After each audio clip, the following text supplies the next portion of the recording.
I work for a courier company. It is not exciting. Most days are highways, convenience stores, and little towns. They look the same after a while. I usually do not even remember where I have been by the time I get home. 8 months ago, a new address started appearing on my route sheets. There was no city listed, and no zip code. Just Vailwick, Route 17 North. I thought it was some computer error until my supervisor glanced at the paper and told me to follow Route 17 until I see the sign. When I asked him what sign he meant, he just said, "You will know." 40 minutes later, after my GPS lost signal, I saw a green sign beside the road. It read, Vailwick, population 214. I almost drove past it before something seemed odd. There were no posts holding it up. No support beams. Nothing. The sign just stood upright in the grass. Past the sign was a town. It looked ordinary. There was a diner, a grocery store, and neat rows of houses. People waved as I drove by. They smiled when I handed them their packages. Nobody said a word. At first, I thought they just did not like strangers. After several deliveries, I realized nobody spoke at all.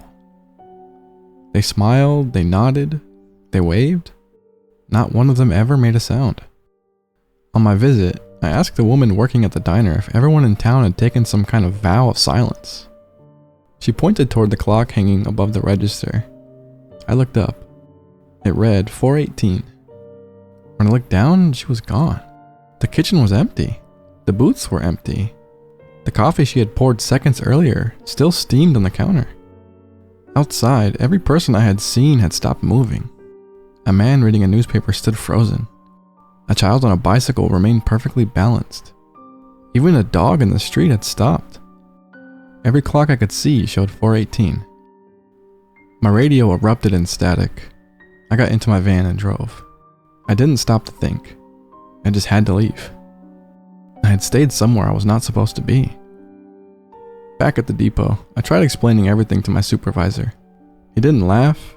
He didn't call me crazy. He just asked what time it had happened.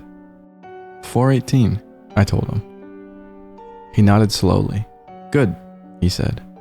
Never stay past 4:18. That should have been enough for me to quit. Instead, I kept taking the route. Curiosity gets stronger every time you feed it. Months went by without incident. The people smiled. The town stayed silent. I finished my deliveries, left before 4:18 every time. Until Thursday. There was a package waiting for me. No label, no postage, just my name written across the top. Everyone in town was staring at me.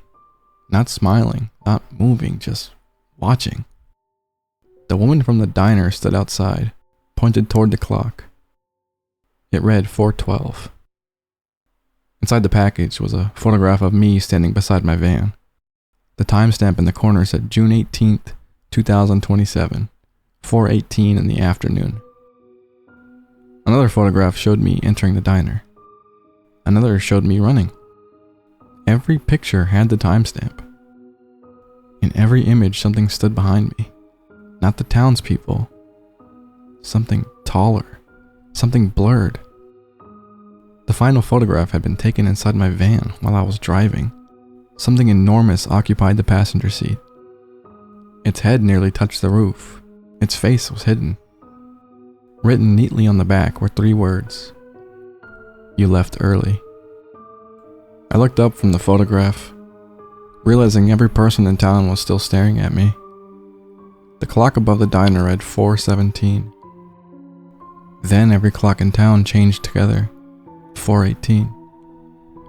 At the moment the streetlights shut off, something below the ground knocked. Once, the windows rattled. Twice, the silverware inside the diner shook. 3 times, everyone smiled again. They were not smiling at me. They were smiling at something behind me. I do not remember reaching the highway. I do not remember the drive home.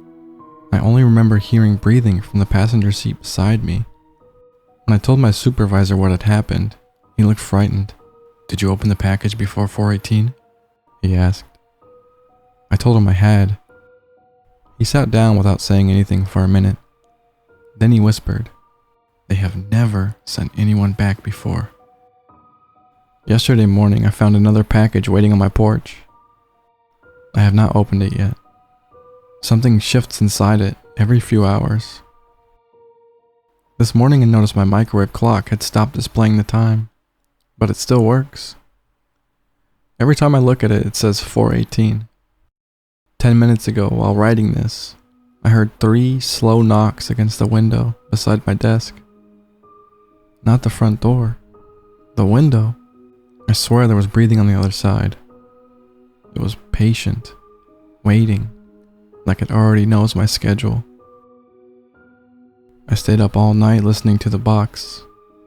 Whatever was inside it would move every few hours. It was not moving all the time, just a little shift every now and then. It was like something getting comfortable. I put the box in the hallway closet around 2 in the morning. By 4, I could hear it again. It was not making a lot of noise, it was just moving. By the time the sun came up, I told myself I was being silly. There had to be a reason for all this. Maybe someone sent me a prank package. Maybe there were broken electronics or a clock inside. I kept telling myself that while I made some coffee. I looked at the microwave. It said 4:18. I unplugged it, plugged it back in. It still said 4:18. I reset it. It still said 4:18. I got tired of looking at it, so I covered it with a towel. Then I decided to open the box. Inside the box was another box. This one was smaller. It was wrapped in paper. Inside that box was another one. And another. And another. There were 7 boxes in total. Each one was smaller than the last. I remember laughing. I was not laughing because it was funny. I was laughing because I felt stupid. I was scared of a bunch of boxes inside each other. The last box was very small. It was a little bigger than my hand. Inside the box there was a brass key and a note that said, "Return after 4:18. I read it 6 times. Then I called my supervisor. He came to my house 20 minutes later. When he saw the key, he turned white. He was not surprised. He was terrified. He asked me where I got the key, and I told him. He sat down, but didn't say anything. Then he asked me something. He asked if they knocked 3 times. I stopped him. I asked him how he knew that. He closed his eyes. He said they always knock 3 times. Always. Not just once. Always. Before I could ask what he meant, he stood up, took the key from my hand. The brass key burned him. He dropped it immediately. I heard it hit the floor, but it did not make any sound. The key had vanished. We both stared at each other. My supervisor looked older. He looked tired. He sat back down. He said he had hoped to retire before this happened. I asked him what happened, but he did not answer my question. Instead, he asked me another question. He asked if anyone in Valewick had ever talked to me. I said no. Then he asked about the woman in the diner. I said no. He asked about the boy with the bicycle. I said no. He nodded. He said that was good. I asked him why it was good. He said I did not want them to talk to me. I asked him why. He looked at the microwave in the kitchen. He whispered that if they start talking, it means they are trying to warn me. I felt something in my stomach. I asked him what they were warning me about. He just shook his head. He said he could not tell me. I said he clearly knew something. He said he knew enough. I asked him what he meant by enough. He said enough to know that if they sent me a key, they want me to come back. I laughed. I said, obviously I have to go back to Valewick. I deliver mail there. He said no, not during the day. His voice was shaking. My phone rang. It was an unknown number. Neither of us moved. It rang again and again, and eventually I answered it. I expected to hear static or silence. Instead, I heard the sounds of a diner. There were dishes and coffee brewing. There was music playing. Then I heard a woman's voice. It was the first time I had ever heard someone from Valewick talk. She sounded calm and kind. She said I was late. I almost dropped the phone. My supervisor stood up so quickly that his chair fell over. He whispered, asking what she said. The woman's voice continued. She said I had left early the last time. There was a pause. Then she said he had been waiting. I couldn't speak. The woman sighed sadly. For the first time, someone from Valewick sounded afraid. She whispered, "Please do not come back after 4:18. Then the line went dead. My supervisor looked more frightened than I had ever seen him. He asked what she said, and I told him. He sat down heavily, and for a time neither of us spoke. Finally, he looked at the microwave, and he quietly said, "She spoke." I nodded. He stared at me. He was not shocked or confused. He was terrified. Then he whispered something I wish I had not heard. He said that means they remember. Then something knocked against my front door. 3 times. It was slow and patient. This time it was not coming from outside. It was coming from the hallway closet, the one I had emptied hours ago. My supervisor and I sat in silence for a long time after the call ended. The knocking had stopped. Neither of us seemed relieved. The house felt different now, smaller somehow. Every room felt occupied, even though we were alone in the house. Eventually he stood up and walked to the hallway closet. I followed him to the closet. It was empty. No box, no key, nothing was there. We checked anyway. We moved coats, searched shelves, even pulled out the vacuum cleaner. There was nowhere for anything to hide in the closet. The box was gone. My supervisor stared into the closet for several seconds before quietly shutting the door. "I suppose you deserve some answers," he said. I almost laughed. "Now?" I asked him. He ignored the comment and returned to the kitchen table. For the first time since I met him, he looked genuinely exhausted. Not tired, but defeated. The microwave still sat beneath the towel. Neither of us wanted to look at the microwave. "You aren't the first courier assigned to Valewick," he finally said. I had suspected as much, but hearing it out loud still made my stomach drop. "How many others were there?" I asked him. "I don't know," he said. "Before me, before the people who trained me, nobody keeps records of the couriers who delivered to Valewick." "You delivered to Valewick?" I asked him. He nodded. 27 years ago, he said. I stared at him. Suddenly, a lot of things made sense. The way he had never seemed surprised whenever I mentioned the town of Valewick. The way he had immediately known about 418. The way he always answered questions with truths instead of confusion. "You knew all along about Valewick?" I said. "I knew enough about Valewick," he said. That answer was beginning to annoy me. "You keep saying that," I said. "Because it's true," he said. I leaned forward. "Then tell me what you know about Valewick," I said. For a moment, I thought he was going to refuse. Instead, he rubbed his eyes, let out a long breath. "The route chooses people for Valewick," he said. I frowned. "What does that mean?" I asked him. "You think your name appeared on those route sheets because somebody made a mistake?" he asked me. "Until recently, yes. Now I wasn't so sure about the route to Valewick." He reached into his wallet and pulled out a folded photograph. The edges were worn from age. The picture showed a delivery van parked beside the Valewick sign. Standing next to it was a version of my supervisor. I immediately noticed something. He wasn't smiling, but every resident around him was. The woman beside the diner, the man reading the newspaper, the child with the bicycle.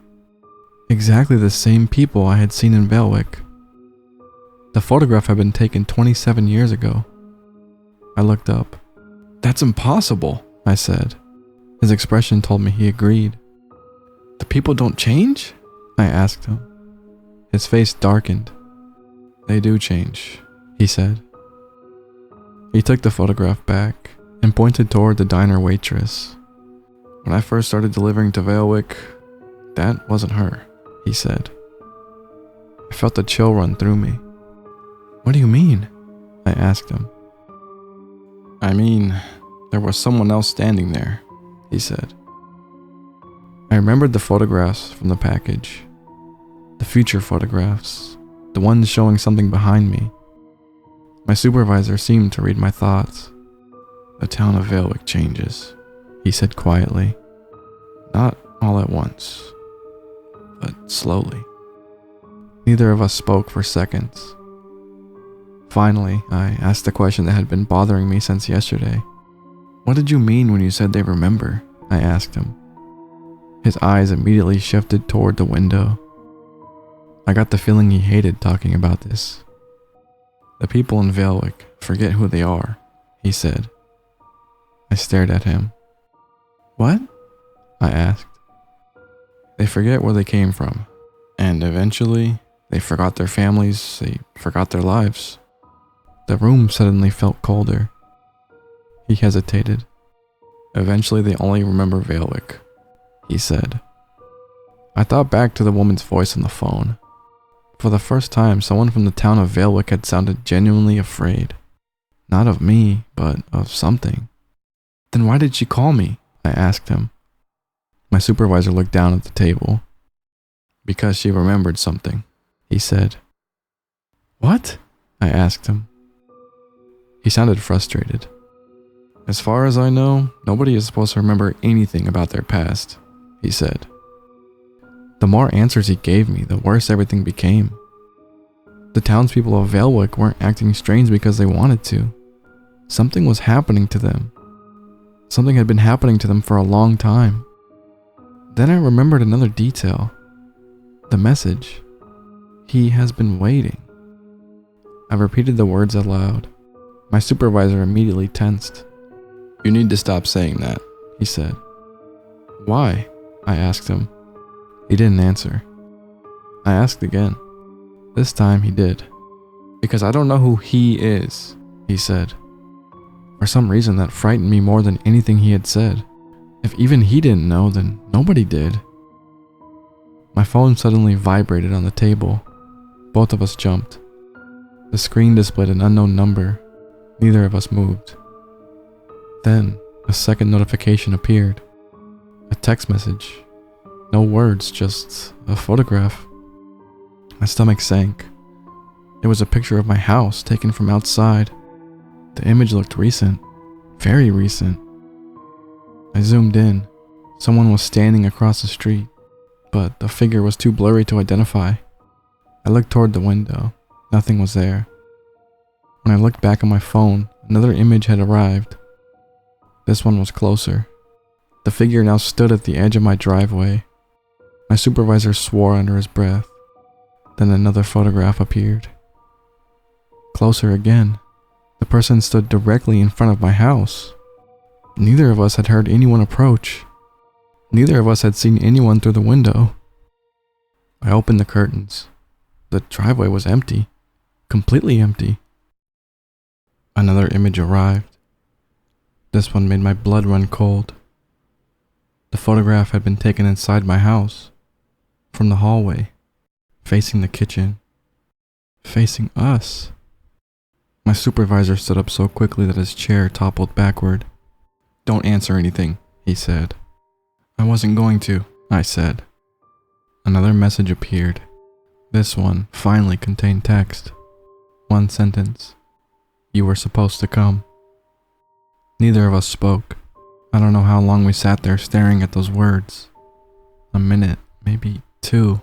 Then a sound came from deeper inside the house. Not knocking. Footsteps. Slow footsteps. The kind that somebody makes when they're trying not to be heard. My supervisor's face turned pale. The footsteps stopped. We waited. Nothing happened. Then my microwave beeped. A single electronic chirp. The kind it makes when the timer finishes. Neither of us had touched it. Slowly I reached over and pulled away the towel. The display no longer showed 418. For the first time since yesterday, the numbers had changed. 417. My supervisor looked at the clock, then at me. For the first time since he arrived, my saw genuine panic in his eyes. "Get your keys," he said. "What?" I asked him. "Now," he said. "Why?" I asked him. Because whatever answer he saw on my face seemed to terrify him. He pointed at the microwave. "'Cause we've got 1 minute," he said. My supervisor was already moving before I could react. He grabbed his jacket from the chair and shoved it into my hands. He said, "Keys, now!" Something in his voice made me stop arguing, so I rushed to the hallway table and snatched my car keys. When I turned back, he was standing in front of the microwave. The display still read 417. The numbers didn't blink. They just sat there waiting. I asked, "What happens at 416? His eyes never left the display as he said, "I do not know." That answer should have reassured me, but instead it terrified me. My supervisor was the kind of man who always knew something. The timer changed to 416. The microwave emitted a click, but nothing else happened.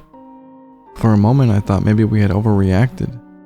Then every light in the house went out. The kitchen vanished into darkness. I heard my breathing, and I heard my supervisor curse. Somewhere inside the house, I heard somebody exhale, but it was not us. The sound came from the hallway. Slowly, the emergency lights from neighboring houses filtered through the windows, casting gray shadows across the room. A figure stood at the end of the hallway, still watching us. I could not make out a face, only a silhouette. Tall, far taller than any normal person should have been. My supervisor grabbed my arm and said, "Do not look at it." I asked, "What is it?" He said, "Do not." The figure took a step forward, the floorboards creaked, and it took another step. I wanted to run, I wanted to scream. Instead, I stood frozen as my brain desperately tried to understand what I was seeing. The proportions were wrong. Its arms seemed long and its shoulders seemed too narrow, like something trying very hard to resemble a person and failing. The microwave beeped again, and the figure stopped moving. The display changed to 415. Then the silhouette was gone. Not walking away, not disappearing into another room, just gone. One moment it existed. The next moment the hallway was empty. My supervisor practically dragged me toward the door as we stumbled outside. The evening air felt colder than it should have. My driveway was empty. My street was empty. No cars, no pedestrians, no sounds. The entire neighborhood looked abandoned. I asked, "What the hell is happening?" My supervisor looked around nervously and said, "They found you." I asked, "Who?" He did not answer, and I was getting tired of that. Before I could press him further, my phone vibrated again. It was another photograph. This one was not of my house, it was of Vailwick. The diner, the gas station, the road leading into the town. Every building appeared deserted. No residents, no parked vehicles, nothing. Another image arrived. Then another. Then another. Dozens of photographs of every corner of Vailwick. Every street, every building. All empty. Completely empty. My supervisor stared at the screen and said, "No. No, no, no." I asked, "What?" He grabbed the phone and his face had turned pale. He said, "They left." I stared at him and asked, "What do you mean they left?" His eyes remained fixed on the photographs as he said, "Vailwick is never empty." A knot formed in my stomach. I asked, "Where did they go?" My supervisor looked up. The expression on his face was the closest thing to fear I had ever seen.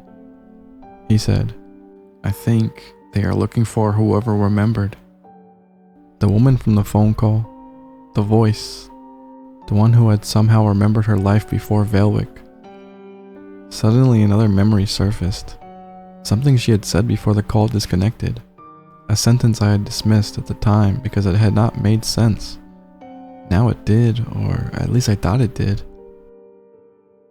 She had not said, "He has been waiting," Not exactly. She had started saying something, but the line had cut out before she finished. I opened my call history and found the recording app that automatically stored calls. My hand shook as I replayed the audio. Static filled the speaker. The woman's terrified breathing followed. Then her voice. "He has been waiting." The recording distorted. A burst of interference swallowed the final word. I increased the volume, playing it again, and this time, I heard it not waiting, waking. "He has been waking." Neither of us spoke. My supervisor sat down on the curb beside my driveway for a few seconds. He simply stared into space. Then he laughed. A short, hopeless laugh. I asked, "What?" He shook his head. 27 years. "What?" I asked. "I spent 27 years believing Vailwick was the problem," he said. The timer on the microwave changed again inside the house. Through the window, I could see it glowing faintly. 4:14. My supervisor looked directly at me and said, "It is not." The words hit me like ice water. I began, "If Vailwick is not the problem," he nodded and said, "then it is a prison." My stomach dropped. For the first time since discovering the route, every piece of the puzzle suddenly pointed in the same direction. The forgotten memories, the residents, the missing people, the photographs, the warnings, the box, the key, none of it had been keeping us out. It had been keeping something in. My phone vibrated one more time. A new photograph appeared. Unlike the others, this one was not blurry. It wasn't taken from a distance, and it was not even recent. The image looked decades old, black and white. At the center stood a crowd of people, hundreds of them. Every resident I had ever seen in Vailwick, all staring directly at the camera, and standing behind them, towering over the entire town, was a shape so large that at first I mistook it for a building. Written across the back of the photograph in handwriting were 7 words. "Do not let him leave with them." Then the microwave inside my house beeped again. The display changed to 4:13. For the first time, the front door slowly began to open by itself. My supervisor was already moving before I could even react. The front door opened by itself. It did not open quickly. It did not open violently. It opened slowly. It was like someone on the other side already knew there was no reason to hurry. My supervisor grabbed my shoulder and said, "Get in the car." I did not move. The door continued to open. The darkness beyond it seemed wrong. It was not black, it was deep. The kind of darkness that looked like it had depth, like a hallway stretching forever. The microwave beeped again. It was 4:12. My supervisor practically shoved me toward the car. For the first time since I had known him, he looked completely terrified. Not scared, terrified. That scared me more than whatever was inside the house. We got into the car. The engine started immediately. My supervisor pointed down the road and said, "Drive." I slammed my foot on the accelerator. The tires squealed and we sped out of the neighborhood. Neither of us spoke for several minutes. I kept expecting to see something in the rearview mirror. A figure or a vehicle, anything. But the road behind us remained empty. Finally, I broke the silence. "What is he?" I asked. My supervisor stared out the window. "I do not know," he said. I laughed bitterly. "Of course," I said. "No," he said. His voice sounded exhausted. "I genuinely do not know," he said. The road stretched ahead of us. It was empty, it was dark, and it was silent. Then my supervisor continued. "I only know what the couriers figured out," he said. I glanced at him. "What?" I asked. He swallowed. "Vailwick was not built around him," he said. My hands tightened on the steering wheel. "It was built over him." A chill spread through my body. My supervisor looked ahead. "Nobody knows when it started. Nobody knows where he came from. A long time ago, people discovered something. What? I asked. They discovered that forgetting weakens him, he said. I frowned. That made no sense. My supervisor continued. The town was not a prison, he said. Then he paused. It was a sacrifice, he said. Then suddenly everything clicked. The missing memories, the residents, the forgotten lives, and the endless routines. The smiles, the repetition, the photographs. The town was not stealing memories. The people were giving them up. Piece by piece and year after year, holding something. My phone vibrated. A message from an unknown sender. 3 words. Turn around now. The moment I read them, my GPS activated by itself. The screen changed and a new route appeared. Destination was Vailwick. I nearly drove off the road. No, I said. The route recalculated. Every road ahead disappeared, and only one remained. Vailwick. My supervisor stared at the screen. It is choosing, he said. What is? I asked. The route, he said. My stomach dropped. The route had chosen me, just like it had chosen him 27 years earlier. Another message arrived. This is your delivery. The car radio suddenly switched on. Static filled the cabin, then voices. Hundreds of voices, thousands, all speaking at once, begging, crying, screaming. Remember us, remember us, remember us. Then silence. My supervisor closed his eyes. I know what the key was for, he said. I looked at him. The key? I asked. The box, he said. His voice had become very quiet. The town sent it to you because they could not use it anymore, he said. I felt sick. What does it open? I asked. He stared through the windshield. Him. The road curved ahead, and there it was. The sign. Welcome to Vailwick. Neither of us remembered driving, but somehow we had arrived. The town looked different. No smiling residents, no bicycles, no dinner waitress, no newspaper man, nothing. The entire town stood empty, just waiting. The GPS directed us toward the center of town, toward a building I had never seen before. A church, or what used to be a church.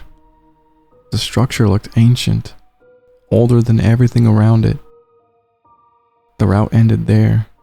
Then the GPS shut off and the engine died. Silence returned. My supervisor stepped out first, then I followed. Together we approached the church. The front doors stood open. Inside was a staircase descending underground.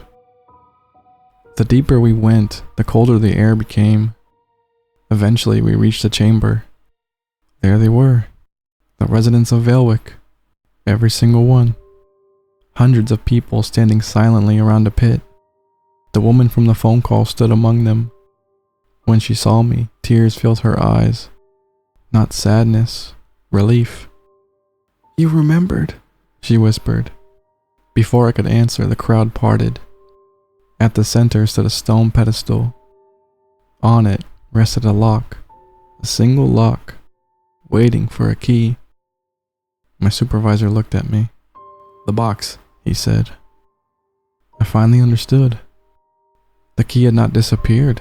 The key had never been for us. It had returned home. A metallic click echoed through the chamber. The lock opened by itself. Everyone froze. The woman began crying. No, she said. The pit below us trembled. Something moved. Far beneath the earth.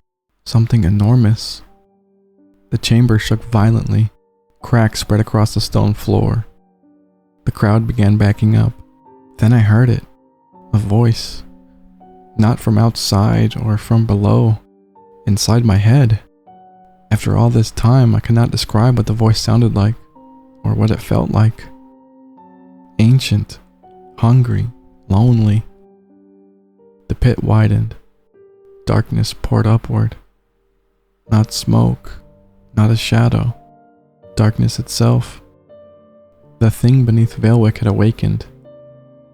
Suddenly, I understood why the residents had forgotten. Because memories were the chains.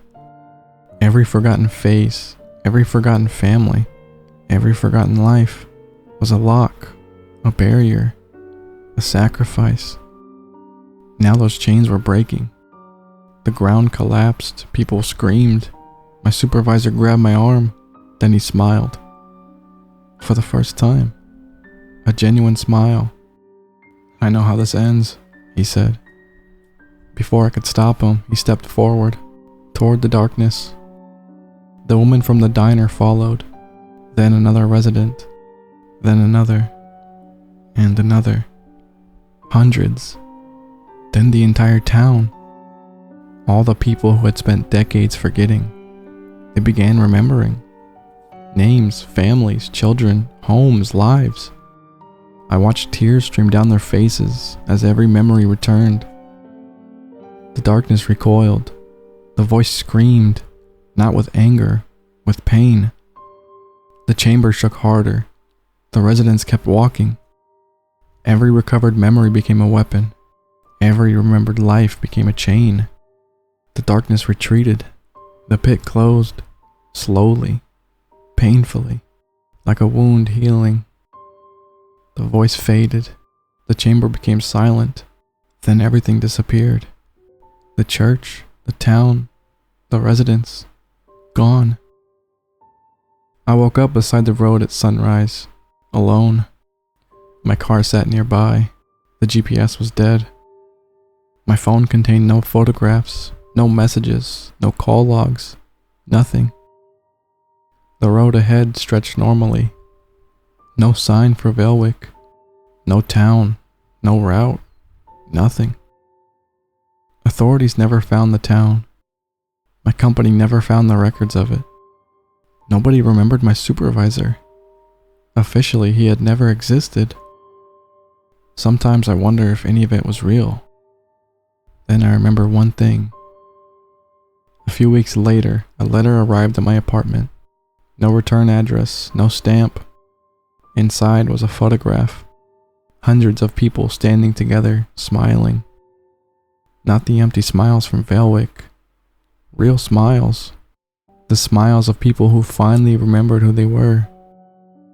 Written on the back were 6 words. "Thank you for the delivery." I never saw Valewick again. I hope nobody ever does.